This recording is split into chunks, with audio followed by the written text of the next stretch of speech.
अस्सलाम वालेकुम my YouTube family, कैसे हैं आप सब। मैं उम्मीद करती हूँ कि आप सब ठीक ठाक होंगे। मैं भी बिल्कुल ठीक ठाक हूँ। आज मैं फिर से हाजिर हूँ आपके साथ एक नए व्लॉग के साथ। आज मैं आपके साथ अपनी दोपहर की रूटीन शेयर करूँगी और आज के व्लॉग में मैं आपके साथ आलू और गोश्त की रेसिपी शेयर करूँगी जो मैं अपने स्टाइल में बनाती हूँ।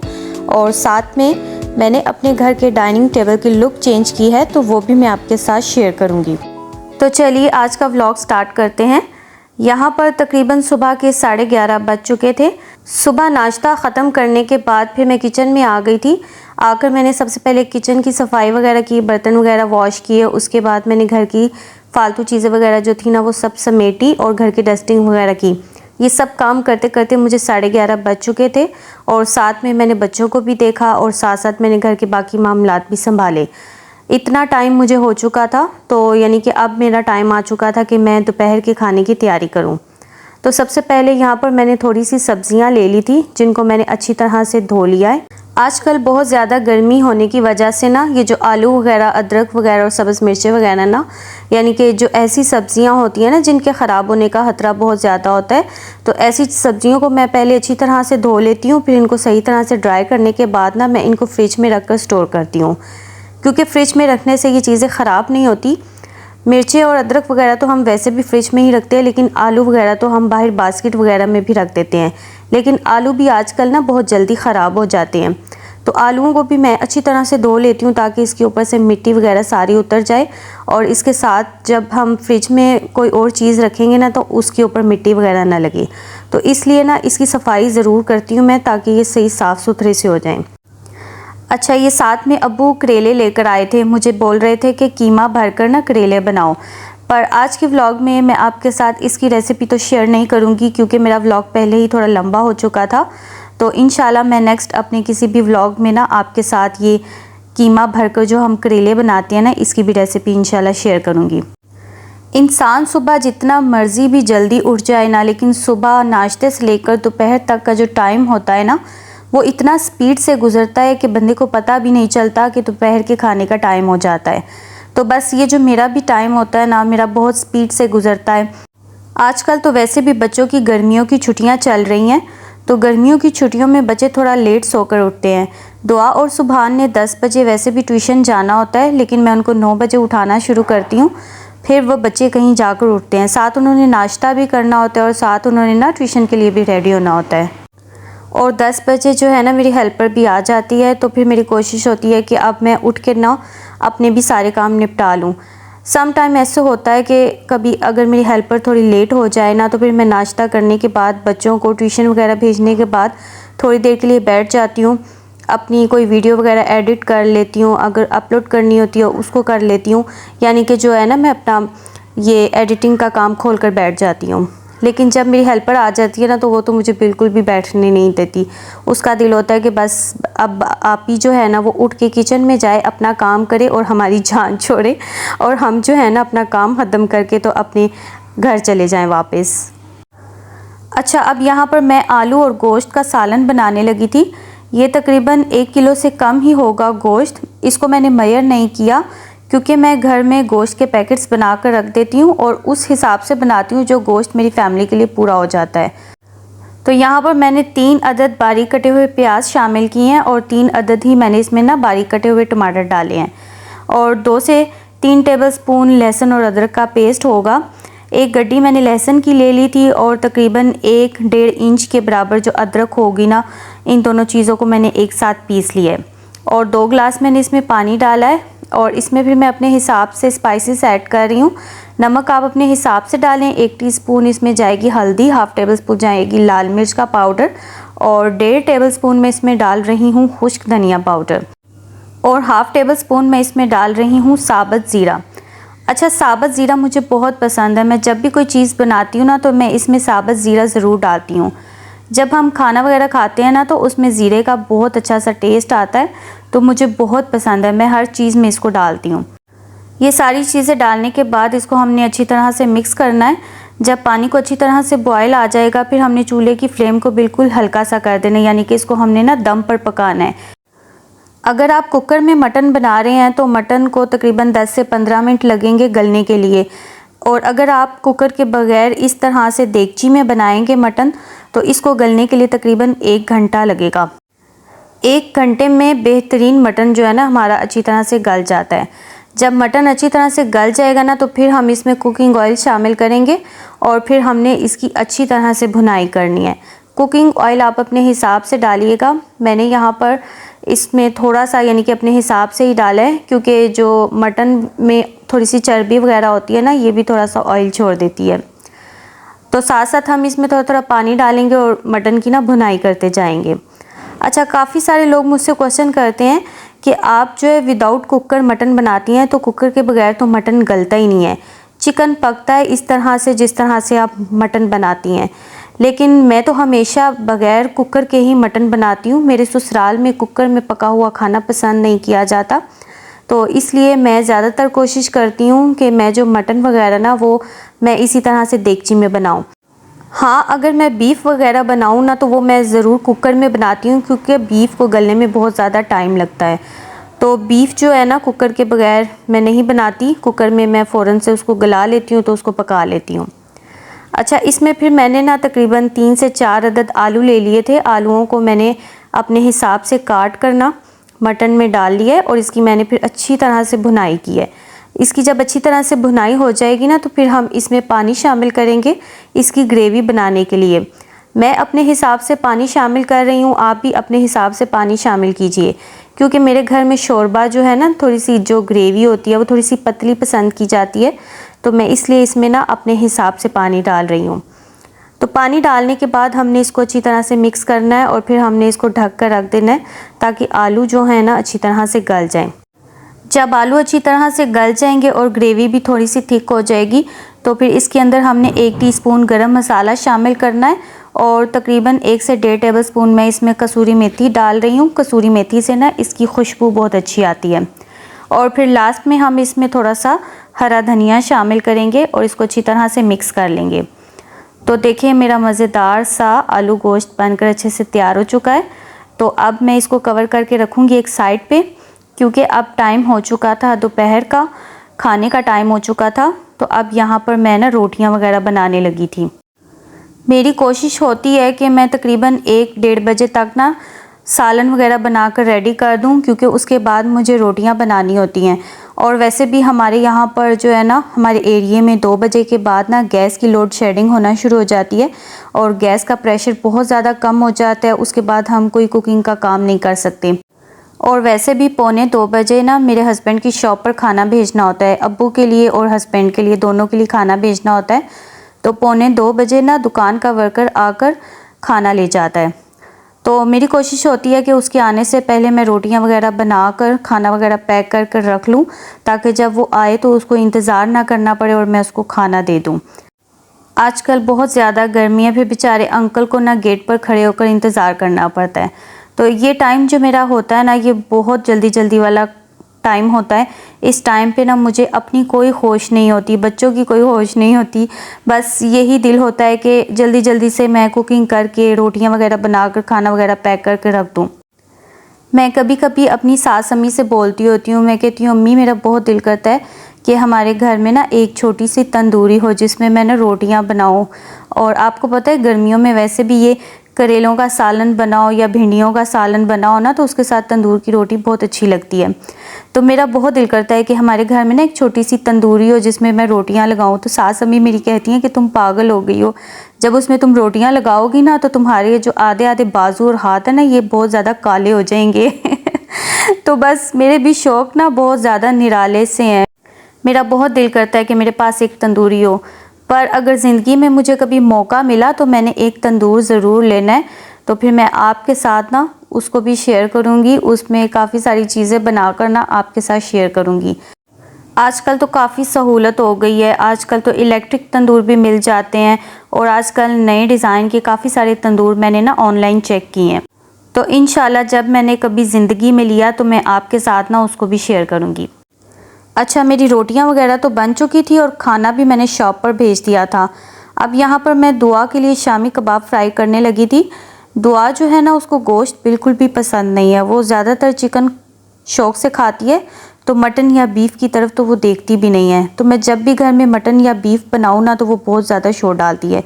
दुआ भी और सुभान भी, ये दोनों मुझे इस मामले में ना बहुत ज़्यादा तंग करते हैं। तो यहाँ पर मैंने जो शामी कबाब बनाकर फ्रीज़ किए हुए थे ना, मैंने कहा चलो तुम्हें ना ये शामी कबाब बना देती हूँ तो तुम इसके साथ खाना खा लो। तो उसने फिर ब्रेड में ये शामी कबाब लगाकर ना इसका सैंडविच बनाकर खा लिया था। अच्छा, आप जब भी फ्रोज़न जो शामी कबाब होते हैं ना, इनको जब आप फ्राई करते हैं तो इसको हमेशा ना सही गर्म ऑयल में आप इसको फ्राई करिए। अगर आप इसको ठंडे ऑयल में फ्राई करेंगे ना तो शामी कबाब आपके ख़राब हो जाएंगे। तो देखें, ये मेरे कबाब सही फ्रीज़ हुए हुए थे लेकिन ये ख़राब नहीं थे हुए, क्योंकि मैंने इनको तेज़ आंच पर ना अच्छी तरह से फ्राई कर लिया था और बाद में मैंने इसको हल्की सी आंच पर दम पे रख दिया था, फिर ये अंदर तक अच्छे से पक गए थे। अच्छा, दुआ को खाना देने के बाद अब यहाँ पर मैं अपने लिए, नूर और ताबीर के लिए खाना डाल रही थी। हम तीनों जो है ना इकट्ठे बैठकर खाना खाते हैं, क्योंकि ताबीर और नूर जो है अभी ख़ुद खाना नहीं खा सकती, फिर साथ साथ मैं ख़ुद भी खाती हूँ, साथ साथ मैं इन दोनों को भी बैठ के खिला देती हूँ। तो इस तरह जो है ना बच्चों का भी पेट भर जाता है और मुझे भी तसल्ली हो जाती है कि चलो मेरे साथ जो है ना इन दोनों छोटी बेटियों ने भी पेट भर कर खाना खा लिया है। पहले तो ये ड्यूटी मेरी सास अम्मी की होती थी, वो जब भी बैठकर खाना खाती थी ना तो साथ मेरी इन दोनों बेटियों को भी खाना खिला देती थी। फिर मैं टेंशन फ्री हो जाती थी और मैं अपने बाकी के काम निपटा लेती थी। लेकिन ये है कि वो अपने साथ साथ ना इन दोनों छोटी बेटियों को भी ना खाना खिला देती थी। यहाँ पर नूर की पूरी कोशिश थी कि मामा छोड़ दे और मैं ख़ुद बैठकर खाऊं, और इसने इतना अच्छा बैठकर खाना खाया ना कि मैं आपको क्या बताऊं। बिल्कुल जिस तरह बड़े बंदे बैठकर खाना खाते हैं ना, इसने भी उसी तरह बैठकर खाना खाया। अच्छा, यहाँ पर ना अब हमारे 4 या 5 बजे का टाइम था। तो इस टाइम पे हमारे यहाँ पर इतनी तेज़ बारिश हुई कि मैं आपको क्या बताऊँ। ये देखें मेरे एरिए का हाल देखें, ये जिस एरिया में मैं रहती हूँ ना, यहाँ पर तो ऐसे जैसे सैलाब आया हुआ था। इस कदर बारिश थी और इतना पानी खड़ा हो गया ना कि बिल्कुल भी गली में बिल्कुल भी रास्ता नहीं था कि पैदल बंदा जा सके कहीं पे। और गली के बच्चों ने खूब गंदे पानी में इंजॉय किया और मैं जितनी देर गेट में खड़ी होकर मैं इनको देखती रही ना, तो मैं साथ साथ इनको मना करती रही कि बेटा यहाँ पर नहीं आओ, गंदा पानी है, आपको दाने निकल आएंगे, आपकी टांगे बाजू सब कुछ गंदा हो जाएगा। लेकिन आजकल के बच्चे कहाँ सुनते हैं। मैं कहती हूँ ऐसी जो मदर्स होती हैं ना, वो भी अपने बच्चों को कैसे इतने गंदे पानी में निकलने देती हैं। मैं तो कभी भी अपने बच्चों को ना इस तरह से गली में कभी भी ना निकलने दूँ। बहरहाल ये हमारे पाकिस्तान का हाल है। पाकिस्तान की गलियों में ये देखे सैलाब आया हुआ है। अनकरीब ये जो पानी है ना हमारे घर के अंदर भी एंटर हो जाएगा। जिस तरह के गलियों के हालात चल रहे हैं ना, तो ये अनकरीब हमारे घर के अंदर भी मुझे लगता है आना शुरू हो जाएगा। लेकिन अल्लाह ही है कि हम लोगों की ना हिफाजत करे और हम सबको जो है ना बुरे वक्त से बचाए। बारिश एक नेमत है, पर हमारे पाकिस्तान में जब बारिश होती है ना तो ये एक ज़हमत बन जाती है, यानी कि बहुत परेशानी होती है जब बारिश हो जाती है। बहरहाल फिर मैं अंदर आ गई थी। यहाँ पर काफ़ी टाइम हो चुका था, तकरीबन 5:30 बजे का टाइम हो चुका था मेरे ख़्याल से। तो मैं ना काफ़ी दिन हो गए थे, सोच रही थी कि डाइनिंग टेबल की ना शीट चेंज करूं। असल में ये जो डाइनिंग टेबल है ना हमने नया बनवाया था। जो मेरा पुराना डाइनिंग टेबल था ना वो इससे साइज़ में थोड़ा सा छोटा था, तो उसके ऊपर जो मैंने शीट डाली हुई थी ना, वही वाली शीट उठाकर मैंने जब इसके ऊपर डाली ना तो वो काफ़ी ज़्यादा छोटी थी। तो फिर मुझे टाइम नहीं मिल सका कि मैं बाज़ार जाऊँ तो जाकर ना डाइनिंग टेबल के लिए न्यू शीट लेकर आऊँ। तो फिर मैं स्पेशल बाज़ार गई 2-3 दिन पहले, फिर मैं इसके लिए ना स्पेशल जो है शीट लेकर आई। तो इतनी ख़ास मुझे कोई चीज़ पसंद नहीं थी आई, लेकिन फिर भी जो मेरे दिल को थोड़ी सी अच्छी लगी फिर मैं वो ले आई। तो इसके ऊपर से जो शीट थी ना मैंने वो उठा दी थी। तो मैंने सोचा कि चलो पहले इसका शीशा अच्छी तरह से साफ़ कर लेती हूँ। बच्चों को आदत होती है जब डाइनिंग टेबल पर बैठकर खाते हैं ना तो शीशे के नीचे भी गंदे हाथ लगाएंगे, इसके ऊपर भी लगाएंगे, यानी कि इसके ऊपर शीट भी अगर पड़ी हो ना तो पता नहीं बच्चे कैसे कैसे और कहाँ कहाँ से हाथ लगाते हैं ना इसको, कि सारा शीशा इन्होंने गंदा किया हुआ था।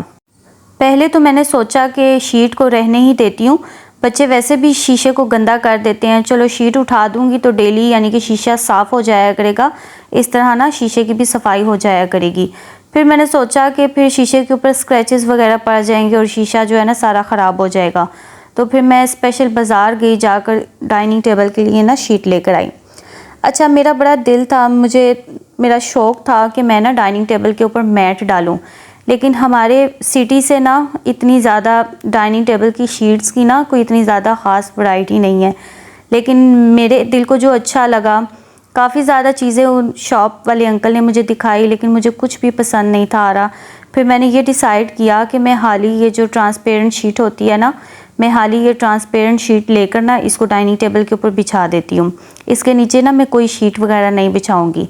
और ये शीट इतनी अच्छी थी ना, देखने में ये मुझे इतनी हल्की लग रही थी, और इसका यानी कि मुझे लग रहा था कि जब मैं इसको खोलूँगी ना तो ये सारी फट जाएगी, ये इतनी पतली सी लग रही थी। लेकिन जब मैंने इसको डाइनिंग टेबल के ऊपर बिछाया ना तो ये मुझे बहुत पसंद आई, क्योंकि ये ऐसी शीट थी ना कि ये डाइनिंग टेबल के शीशे के ऊपर ना चिपक गई थी। इसको खोलने में मुझे थोड़ा सा मसला तो हुआ था, क्योंकि मेरे साथ कोई हेल्प करवाने वाला तो है ही नहीं था। लेकिन फिर भी मैंने इसके साथ ना घुल घुल के इसको थोड़ा सा खोल ही लिया। बस यही डर लग रहा था कि ये बस अभी फटी अभी फटी अभी फटी, लेकिन जो है ना बेचारी बच ही गई मेरे हाथों से ना। पर इसका रिज़ल्ट बहुत अच्छा था। देखने में ये बहुत पतली और हल्की लगती है ना, लेकिन ये बहुत अच्छी शीट है। ऐसे लग रहा था ना, इसको जब मैंने डाइनिंग टेबल पर बिछाया था तो पता चल रहा था कि ये इसके साथ ही जो है ना अटैच्ड है। बहुत अच्छा इसका रिज़ल्ट था।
चलें जी, घुल घुल कर ना मैंने शीट डाल तो ली थी। इसके बाद ना इसके ऊपर मैं ये मैट रखने लगी थी। अच्छा, ये अजीब एक सिस्टम है कि जब भी हम डाइनिंग टेबल के लिए मैट लेने जाते हैं ना तो हमें 6 पेयर वाला मैट मिलता है। जिनके डाइनिंग टेबल के साथ 8 कुर्सियां हैं ना, तो उसके लिए आपको 8 पेयर वाला मैट नहीं मिलेगा, आपको उसके साथ 6 पेयर वाला मैट मिलेगा। ये अजीब एक सिस्टम है। मैंने उन अंकल से बोला कि आप मुझे दूसरे सेट में से ना 2 मैट और निकाल दें, लेकिन उन्होंने कहा नहीं, हमारा जो सेट है ना वो ख़राब हो जाएगा। और जब मैंने ये मैट ख़रीदे थे ना तो ये मुझे बिल्कुल भी अच्छे नहीं थे लग रहे। मैं कह रही थी मेरे डाइनिंग टेबल के साथ ना ये सूट नहीं करेंगे। और इसके साथ एक और सेट था, लेकिन वो ना ब्लू और ग्रे कलर में था। तो फिर मैंने सोचा कि ब्लू और ग्रे कलर जो है ना मेरे डाइनिंग टेबल के साथ तो बिल्कुल भी मैच नहीं करेगा। और मैं जब भी ये डाइनिंग टेबल की शीट वगैरह लेने जाती हूँ ना तो मेरी कोशिश यही होती है कि मेरे जो सोफ़ा है ना, मेरे जो टीवी लॉन्च में सोफ़ा वगैरह पड़े हुए हैं, उसके कुशन्स के साथ जो कलर है ना वो मैच हो। मैंने अपनी डाइनिंग टेबल की जो चेयर्स हैं ना, इनकी भी जब मैंने कोशिश करवाई थी तो मैंने इनका कलर भी ना अपने टीवी लॉन्च के अंदर जो सोफ़े पड़े हुए हैं ना उनके साथ मैंने मैचिंग करके ना मैंने इसकी कोशिश करवाई थी। और हमारे जो टीवी लॉन्च की टाइल्स का कलर है ना वो भी ब्राउन कलर में है। तो मुझे ऐसे लग रहा था कि जैसे ये इसके साथ अच्छा नहीं लगेगा। लेकिन जब मैंने इसको डाइनिंग टेबल के ऊपर बिछाया ना, शीट के ऊपर मैंने इसको रखा, तो ये बहुत अच्छा लग रहा था। इसकी वजह से ना मेरे डाइनिंग टेबल की सारी लुक चेंज हो गई थी। बल्कि खाली मेरे डाइनिंग टेबल की लुक चेंज नहीं थी हुई, बल्कि मेरे पूरे टीवी लाउंज की ना इसकी वजह से लुक चेंज हो गई थी।